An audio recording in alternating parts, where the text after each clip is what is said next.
Romance of Sui in Tang Dynasties Chapter 54.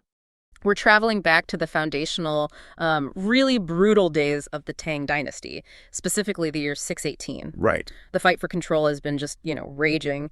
But today we're looking at what happens after the fight when a huge rival, the Wei King Limi, surrenders to the Tang court.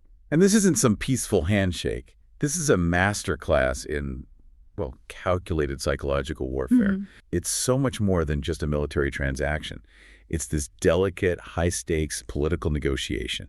He controlled huge territories, some of the best generals in the land. Absolutely.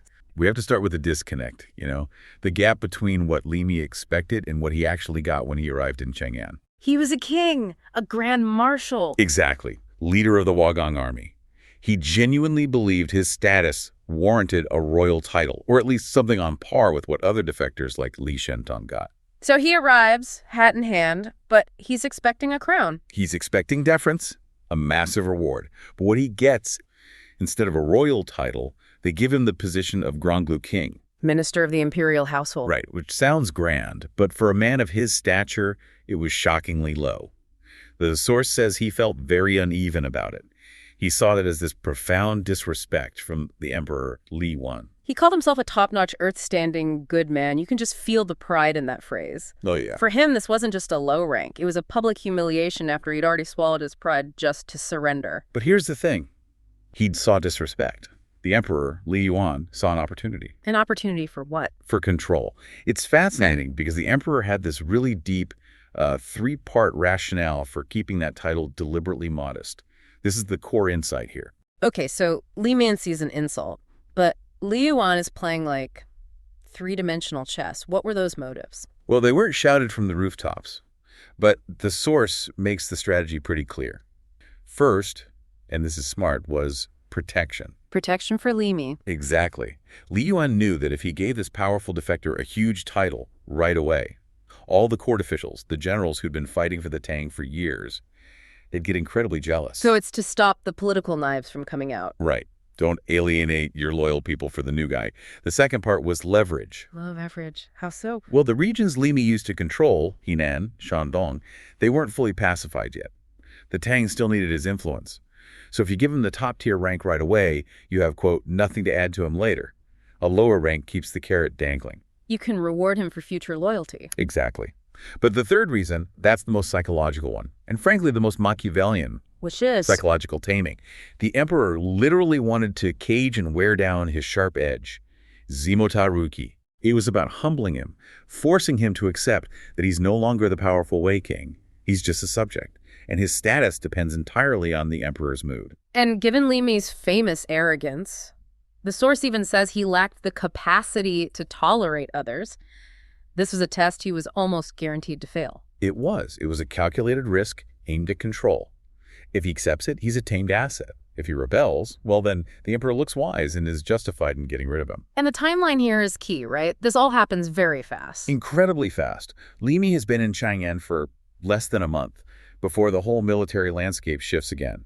Prince Qin, Lei Shimin, returns victorious from defeating Shui Renguo. And the emperor sends the newly humbled Li Mi straight into Li Shimin's path. That feels deliberate. Oh, it's a deliberate escalation. Yeah. The emperor knew there's bad blood there. He tells Li Mi to go out to Sizhou and meet the returning prince. And the source even records Li Yuan, warning him, saying something like, I worry Shimin remembers the past, and that might not be good for you, but you have to go. So it's a test of submission. It sets the perfect stage for the next phase of this psychological war. So this trip to Sizhou, it's meant to be a respectful formality, an act of allegiance, but it becomes a step-by-step demolition of Li Mi's spirit. Stage one. Yeah. The false princes. Li Mi and his guys are all lined up, waiting for the great prince. But the first riders to show up, it's not Li Shimin, it's Generals Cheng and Lu Hongji. Okay. And they arrive, and they shout loudly, We are not the prince. The Dianxia is still behind. You, whoever you are, stand and wait. Oof. Just treating him like a nobody on the side of the road. Exactly. Forcing him to stand there and just stew in it. And before he can even process that shame, the next wave hits. Doubling down on the mockery. Yes. Stage two. The mocking reminders. Next up, Generals Ma Sanbao and Bai Xiandao arrive. And they don't just ride past. They stop, look right at Li Mi, and they laugh. They openly laugh and say, "We visited you at Jinyang a few years ago. Now you've come to Chang'an to visit us." No. Yes. And then they point to the litter and say the prince is hidden behind the curtain. It's that direct, open ridicule, a reminder of his total failure while he's bowing low, that just breaks him. That's an incredible level of degradation. And this is the moment he nearly ends it all, right? It is. The source says he was overwhelmed by shame, Mammy, and Zhu.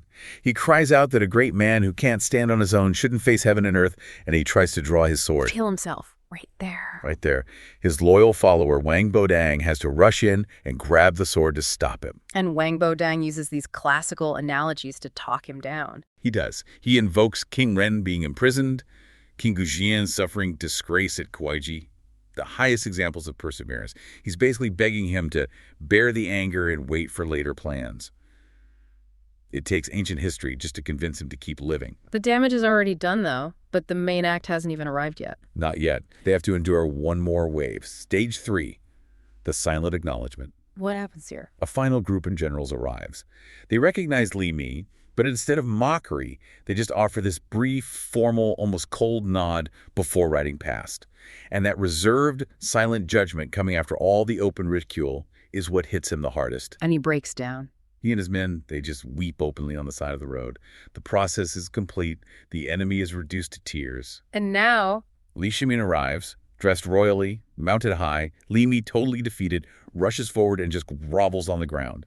And when Li Shimin sees him, he is instantly filled with rage. He draws his carved bow, nocks an arrow. a direct threat. Did he fire? No, he held the shot.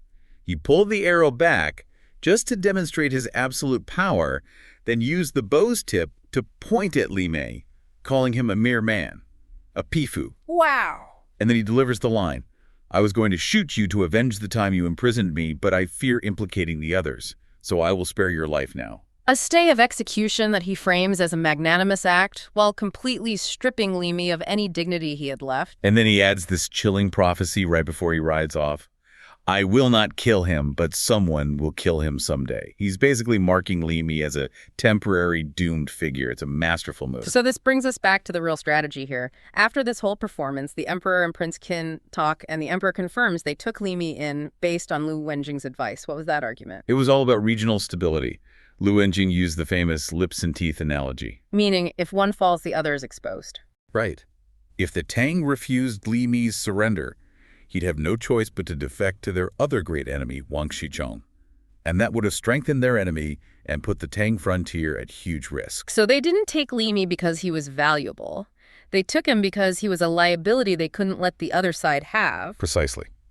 Li Mi was a pawn. But what Li Shimin was really interested in wasn't the pawn, it was the talent he brought with him. All those incredible generals and advisors. Yes. The first thing Li Shimin does is ask why several key figures who'd been kind to him in the past weren't at the welcoming party. This is where it gets really interesting, because humiliating their former leader seems like a huge risk. Couldn't that have alienated key people like Wei Zhang? You'd think so, but it was a calculated separation. He separated the man from the talent. By crushing the leader while showing magnanimity to the followers, Li Shimin sent a clear signal: your future is with me, not him. And he immediately starts securing these assets. Let's start with the big one, the administrative brain, Wei Zhang. Where was he? Wei Jing was smart. He faked an illness. He knew showing up as Li Mi's man would be politically dangerous. And Li Shimin respected that. He saw it as a shrewd move. He did. He confirms Wei Jing's already been assigned to the Western Prefecture and immediately goes to visit him, pulls him up, and starts talking. Instantly, the enemy's chief advisor becomes an intimate counsel. Next up, a military linchpin for the future Tang dynasty, Zhu Maogong, or Zhu Zhijie. He was still guarding Liang, and Li Shimin points out that Li Mi's arrogance had stopped him from ever getting along with the wise Zhu Maogong, but that Xu is fundamentally loyal. He understood the friction already present in the Wagong leadership. Then there's the masterstroke. Qin Shubao, if you want to secure a general who's out on campaign, what's the fastest way to get his loyalty? It's not money, it's family, especially in a culture that values filial piety so highly. So what did she do? Xu Zhibao was away conquering Shaoxi. Li Shimin didn't wait for him to come back.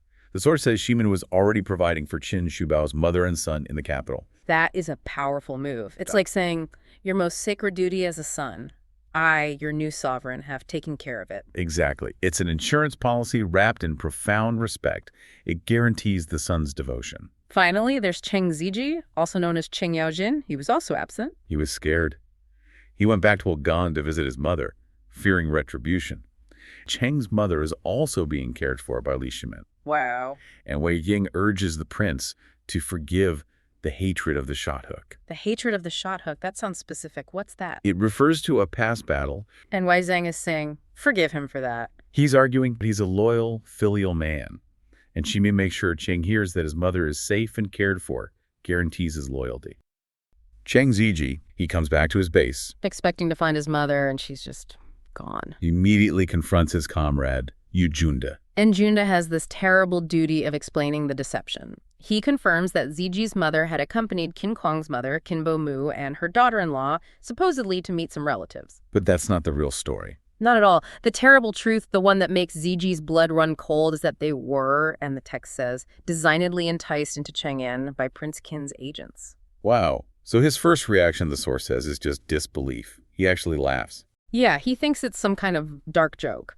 But Junda quickly sets him straight, confirming that, yeah, the mothers are safe, but they are now firmly under the control of Prince Qin. And there's this small, crucial detail we have to highlight, because it makes Zijie's decision later seem even more just agonizing. It's so important. The original plan that Prince Qin engineered was only to secure Qing Xiong's mother. That was the target. Just her. But Zijie's mother, out of sheer goodwill, concern for her friend, she insisted on going with her. People tried to stop her, but she walked herself right into this strategic trap. All based on her own kindness. Exactly. So when Zhijie finally gets the full weight of the situation, that disbelief, it just snaps into absolute fury and despair. He's devastated. And that leads him immediately to this desperate resolution. He shouts, "That murderous fiend making such an ultimate scheme, I will throw away this life of mine." We really have to grasp the intense weight of xiao, or filial piety, in this culture. This isn't just a duty. No, it's the foundational moral contract. His mother is in enemy hands because of him, in a way. So his own personal safety, his life, all of that is now secondary to his obligation as a son. So is sacrificing his life the only honorable path left for him at this point? It seems to be. The source confirms his internal calculus. It says he was only thinking of his mother. He spares not his body, willing to offer his remains in repayment of filial kindness. So his life is the only asset he has left to settle this honor debt. Absolutely. His choice is extreme. I mean, it's almost irrational from a purely military standpoint. He is marching into the headquarters of a prince he personally tried to kill. He knows he's a high-value target. He should be expecting the absolute worst kind of death. But the demands of Zhao just trump political survival completely. That desperation dictates everything. He can feel that desperation in the narrative. It says he doesn't even stop to say goodbye to his comrade. Not even a pause. He takes a small path to avoid the main roads and just travels day and night, rushing toward what he thinks is his own execution. He's not seeking negotiation. He's seeking martyrdom to honor his mother. Yes. And the stakes rise dramatically once he gets to Cheng. He arrives, finds a place to stay, and then he sends an official note, a Yujie, to the marshal's residence. He's formally announcing his presence. He's basically calling Prince Qin's bluff. Exactly. And Prince Qin, instead of just, sending a captain out to grab the prisoner, he immediately turns this surrender into a huge theatrical event. Why? It's the highest form of political staging. He commands his soldiers to be dressed in their most imposing military gear, arranges them in these strict, visible formations. And the drums? Oh, yeah. And he signals the start of the whole drama by playing loud and soft drums 3 times. This isn't just preparation for an execution. It's a psychological setup. Designed for maximum intimidation and to inflate the perceived power of the prince's vengeance. So the scene is just set for pure terror.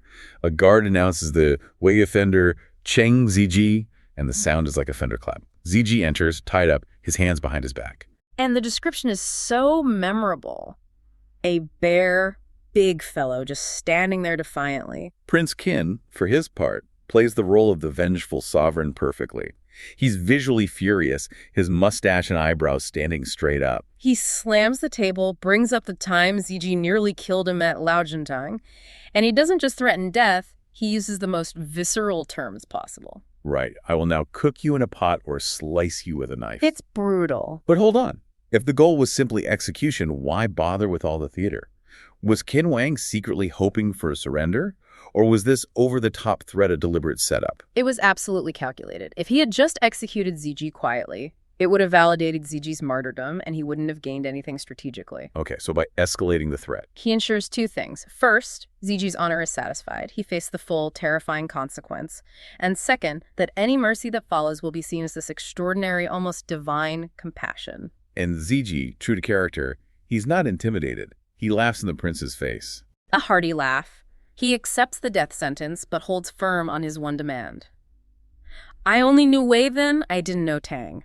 I accept this, but quickly call my old mother out to see me one last time, then I will give you this head of mine to settle the score. That is a brilliant countermove. It's like moral judo. It is. He forces the prince to choose between pure vengeance and the appearance of human decency. Denying a son a final farewell to his mother, even an enemy son, would undermine the prince's moral standing in front of his entire court. And Prince Qin sees the leverage immediately. Instantly. He delays the execution. He orders the troops to take Zhijie to see his mother first, then bring him back for punishment. The soldiers grab him, escort him out.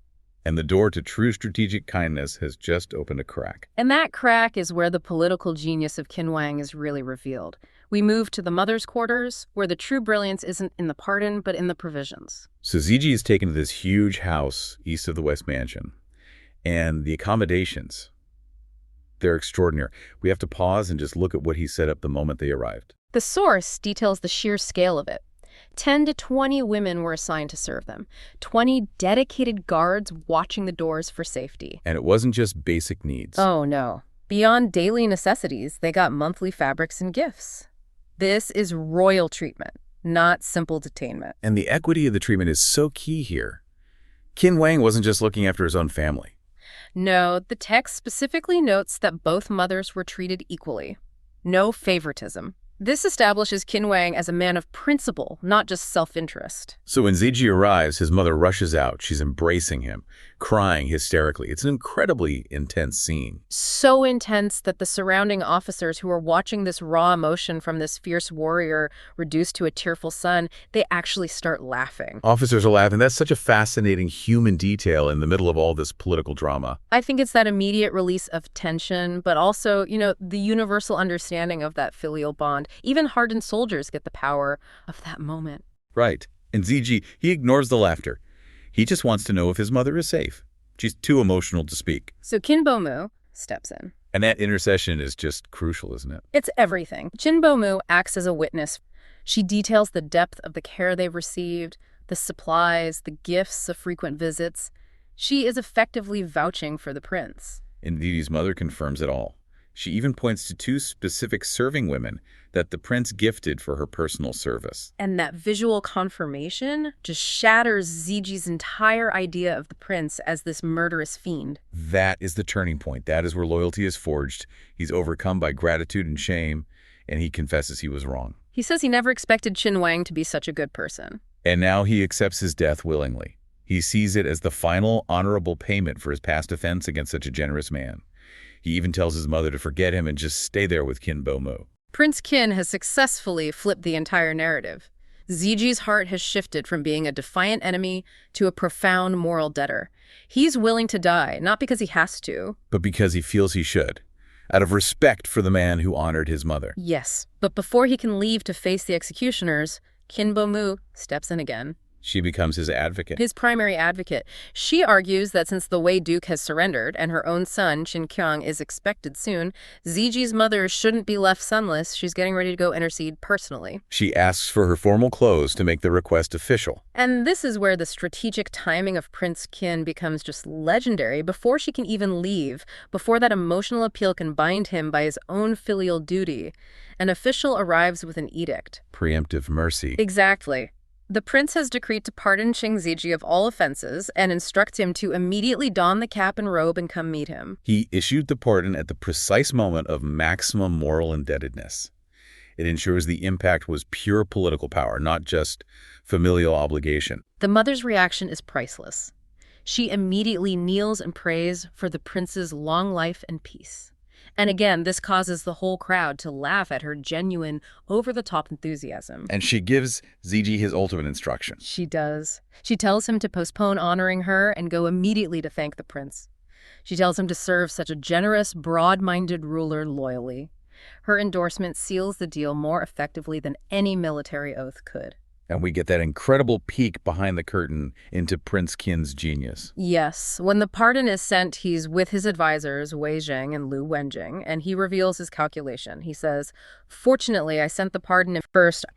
And he acted faster than any family obligation could force his hand. It was a calculated risk-investing compassion that paid off instantly. It converted a high-risk prisoner into a fanatically loyal ally. And the pardon was issued at the exact moment Zhijie was emotionally ready to serve, so there's no sense that he was coerced. So moving to the immediate aftermath, Zhijie, now dressed in his new official clothes, he meets Keng Wang, formally in the West Hall. He kneels and weeps. He says he was blind and felt this profound shame, even with the pardon. And Xin Wang raises him up, confirms that, yes, it was a test, and calls him an honest and loyal person. He asks him to serve the Tang dynasty as faithfully as he had served the Wei. Zhijie's pledge is absolute. He vows to dedicate his life in repayment for the great kindness in nurturing his mother. And he doesn't wait for orders. He immediately provides actionable intelligence and volunteers for a mission. This is the first action of his new loyalty. Zhijie volunteers to personally go out and recruit his old comrades. Right. He says he still has between 1,000 and 2,000 trusted followers near Beimang and Yanxi. And more critically, he asks permission to go bring back 2 of the biggest prizes, Qin Chang and Shu Maogong. The rewards are swift and immense. Zhijie is sent to the Tang Emperor, who grants him the title General of the Tiger Wings and Chief Military Controller of the West Mansion. Though his authority is still subject to Prince Qin's overall command. And the contrast in his departure is the perfect bookend to this story. He entered Chang'an, risking 9 deaths, 1 life, sneaking along back roads, expecting to surrender his body. Now, after visiting his mother, he leaves with light furs and a fat horse, with followers accompanying him. It's a complete transformation. And his reason for travel has evolved from, purely personal desperation to a profound strategic purpose. To repay the new acquaintance, to seek the old league partners, his personal crisis became the foundation of Prince Qin's next major political victory.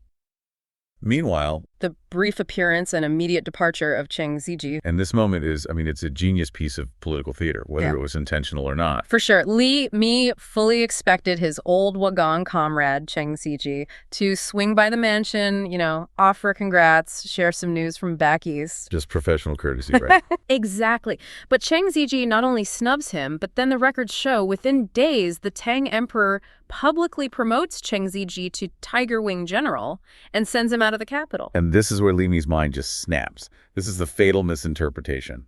A rational person might see a rival just being deployed somewhere else. Li Mi sees a direct threat. He immediately thinks Cheng Zijie's mission isn't about securing territory for the Tang. No, he's convinced he's being sent to gather Li Mi's old Wagong troops, the ones still out in the field, and turn them against him. The sources, they tell us Li Mi felt profoundly humiliated by Prince Qin. That's the future Emperor Li Shmin. They paint this picture of a crippling psychological failure. So he just couldn't relax. Yeah. He's sitting there uneasy and worried every single day in his residence, the Xing Mansion. He has all the gifts, but he has 0 trust. And that's the core conflict, isn't it? It's his perceived humiliation versus his actual safety. He was just consumed by this paranoia that the Tang were going to turn on him eventually. So in Li Mi's paranoid mind, the clock is ticking. The Tang are already mobilizing his own men to come and execute him. It's a brutal political lesson, isn't it? Once you surrender to a dominant power, your old loyalties, they become the enemy's most potent weapon.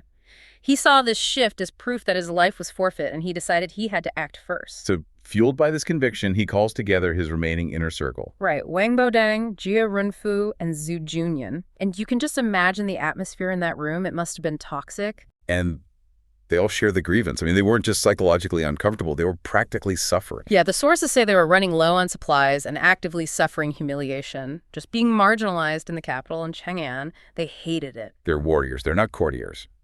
And they look outside the capital and they see hope. They point out that key former allies are still out there holding territory. Shu Shiji in Liang, Zhang Shengxiang in Izu. Plus, two other big names, Qin Shubao and Liu Shixin, were expected back soon. So the generals are arguing that Li Mi could still have purpose if he just escaped and rallied these guys. But this is where Jia Runfu steps in, Li Mi's most trusted confidant, his heart and gut, as the sources call him. And he just sees the absolute stupidity of this plan. He does. Jia Runfu's warning is one of the most powerful and prophetic passages in this whole story. He doesn't just disagree. He breaks down precisely why this would be suicide. So what were his arguments? He had three main pillars. The first was political. The emperor had been very generous. To betray that generosity so quickly would just prove to everyone that Li Mi was faithless. And the second pillar is really interesting. It speaks to the legitimacy of the new dynasty. Yes. Jia Renfu says the Tang mandate was recognized by Tu Chen. That's a reference to those ancient political prophecies and charts that suggested the Tang were, the true inheritors of the heavenly mandate. So fighting them isn't just rebellion, it's like fighting fate itself. Exactly. You'd be throwing away your high rank to become an outlaw battling against the divine right of rulers. It's a strategic use of tradition. You're not just committing treason, you're setting yourself up to fail against the tide of history. And his third pillar was just purely practical security. Right. He stresses that Tang forces, specifically Generals Sheng Yanqi and Xi Wanbao, were already heavily guarding all the passes out of Chengnan. If they fled, they'd instantly be labeled rebels, and none of their old allies would risk Tang's wrath to rally to a known traitor. And what's fascinating here is that Jia Runfu connects this planned failure back to Li Mi's own past mistakes. Yes. He points out that Li Mi is already seen as fundamentally faithless because of his past execution of Zai Situ. We have to pause on that because it's vital context. It is. Zai Situ was a key Wagang leader, and Li Mi killed him.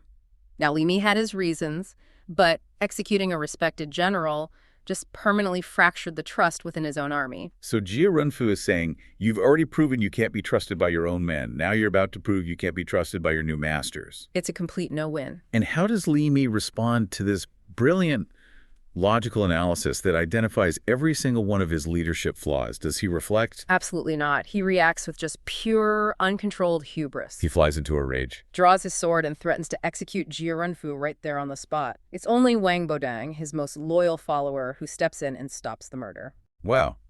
So at that moment, Li Mi confirms the one thing Jia Runfu warned him about. He valued his own pride more than his life, his safety, or the counsel of his best men.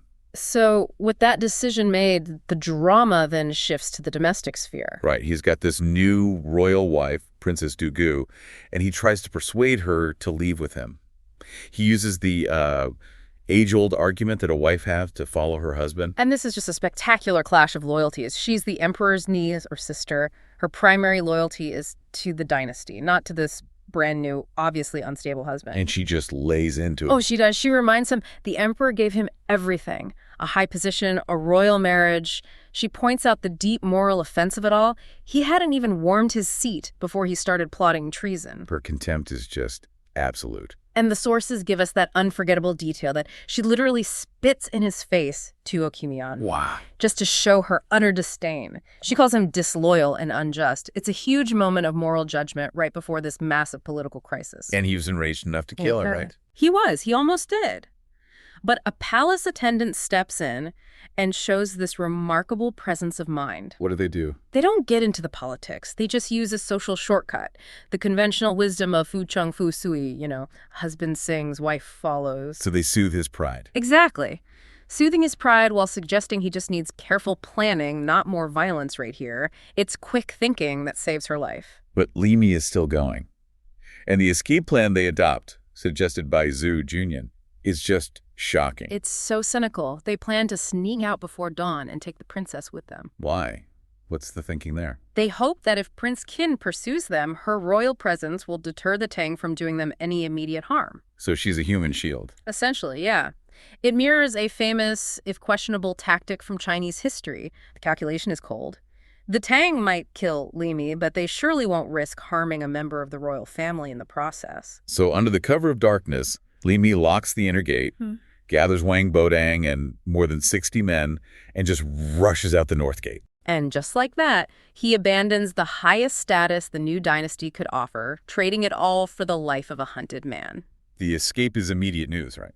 Instantly, gate guards report his absence right away to Prince Qin, who personally goes and confirms the betrayal with Princess Dugu. You can just imagine the fury when the emperor hears this. Oh, he's ready to send the entire imperial army, just massive forces to hunt them down. But this is the pivot point. This is where the rising Tang dynasty shows its strategic brilliance. Yes. The counterplan comes from Liu Wenjing, and it avoids the cost and the mess of a huge military pursuit. He advises the emperor not to dispatch an army. So what do they do instead? They issue what are called tiger plaques. Tiger plaques, so these are like instant executive orders, right? What exactly did they do? That's a good way to put it. They were ironclad military orders sent to every regional governor and general guarding the passes. Shengyanshi, Shiwanbao, everyone. The command was simple and absolute. Capture Li Mi alive and execute him immediately. So he's not running from a single army. He's running into a whole network of assassins. It's more of a psychological warfare move than a physical blockade. Instead of chasing him, the Tang just sealed the entire territory and waited for her to run into some regional official who needed to prove their loyalty. It's brilliant. It really is. And Li Mi and his men, they're completely ignorant of this devastating countermove.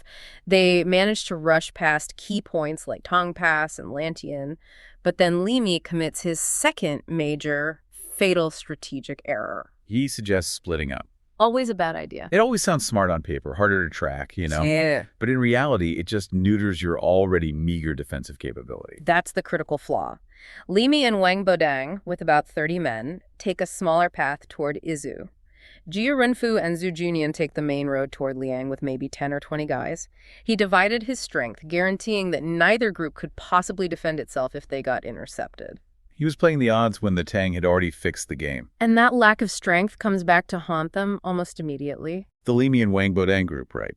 They reach a place called Tolan County. Nolanxian, yes.